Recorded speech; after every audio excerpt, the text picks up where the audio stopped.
Шундый матур. Беренче тапкыр бу Кремльне күрәм. Моңарчы килгәне булмаган бүгін Әлфия апа Шәйхетдинова Казан Кремленә кунакка чакырыла. Яңа ел алдыннан урамнарның бизәлешенә, Сөембикә манарасына да игътибар итә. Якыннан күргәнем булмады. Моны хәтле матур дип уйламаганым, бирәк матур икән.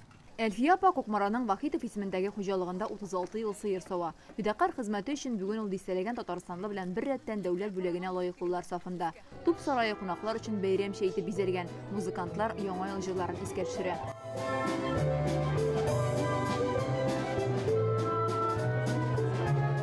Татарстан Республикасы президенты Рөстәм Нургали улы Миңнеханов.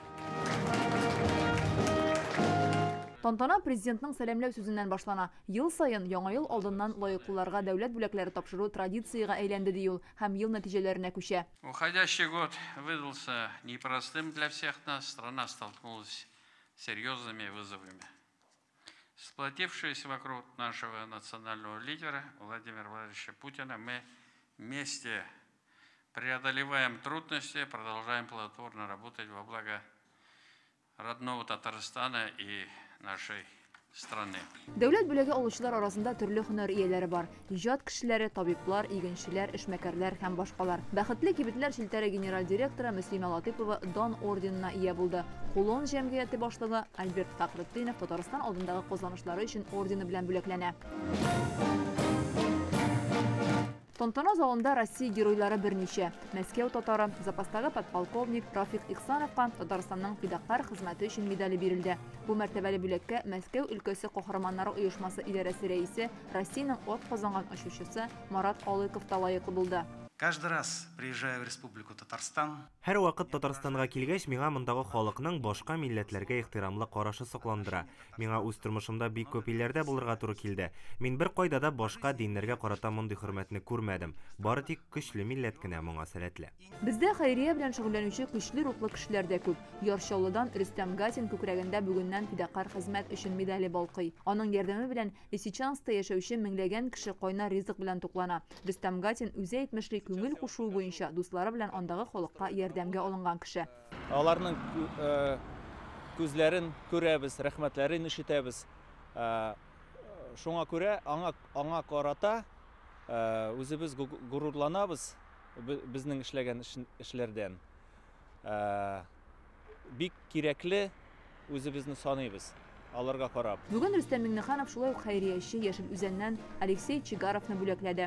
Ул тимердән буржуйкалар ясап хәрбиләргә озата. Гуманитар ярдәм җыюдагы активлыгы өчен Мамадыштан Фәнил Гыйсатуллин фидакар хезмәт өчен медале алды. Без если булышалгыз, это уже хорошо. Анда барыбер любая помощь булыша. Бүгенге тантанада каләм иясе Гази Нурмуратка Татарстанның халык шагыйре исеме бирелде.